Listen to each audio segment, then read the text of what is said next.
আসসালামু আলাইকুম। আশা করি সবাই ভালো আছেন। আজ আমি আপনাদেরকে পরিবারকে রাজি করার একটা খুবই তাবিজ দিব। যেকোনো কারণে পরিবার রাজি করানো যেতে পারে। ধরেন আপনি কাউকে বিয়ে করতে চান অথবা ২ পরিবারকে এক করতে চান। আপনার পরিবার ওই পরিবারকে পছন্দ করে না, ওই পরিবার আপনার পরিবারকে পছন্দ করে না। বিয়ে হয়ে গেছে কিন্তু এখন ২ পরিবারের সম্পর্ক ঠিক না। এমত অবস্থায়ও করতে পারেন। আবার মনে করেন যে আপনি বিয়ে করতে চাচ্ছেন কিন্তু আপনার ফ্যামিলি বাধা অথবা আ আপনি যাকে বিয়ে করতে চান তার ফ্যামিলি বাধা।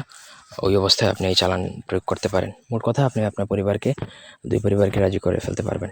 তো ১ম থেকে পুরো ভিডিওটা সবাই না টেনে শেষ পর্যন্ত দেখুন। আমার চ্যানেলটা সাবস্ক্রাইব করবেন, লাইক, কমেন্ট, শেয়ার করবেন। আপনাদের ব্যক্তিগত যে কোনো প্রয়োজন বা জাদু, নৌচারণ, মারণ, স্তম্ভন, আকর্ষণ, বিদ্বেষণ, বশীকরণ বা বিয়ে বন্ধ কাটা ইত্যাদি যে কোনো প্রয়োজন বা যে কোনো কাজের জন্য আমাদের সাথে যোগাযোগ করতে পারেন স্ক্রিনে দেওয়া নাম্বারে, সরাসরি ফোনে, হোয়াটসঅ্যাপে অথবা ইমোতে। এই নকশাটা আপনি ২টা তাবিজ তৈরি করে উভয় পরিবারের বাড়ির দিকে মুখ করে কালো কাপড়ে মুড়িয়ে ফুলের গাছে বেঁধে দিবেন।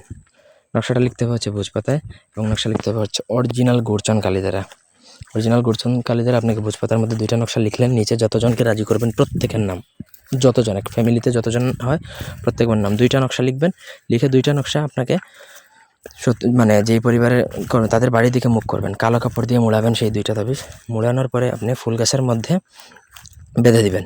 এই হচ্ছে শেষ কাজ, এইটুকুই, আর কিছু না।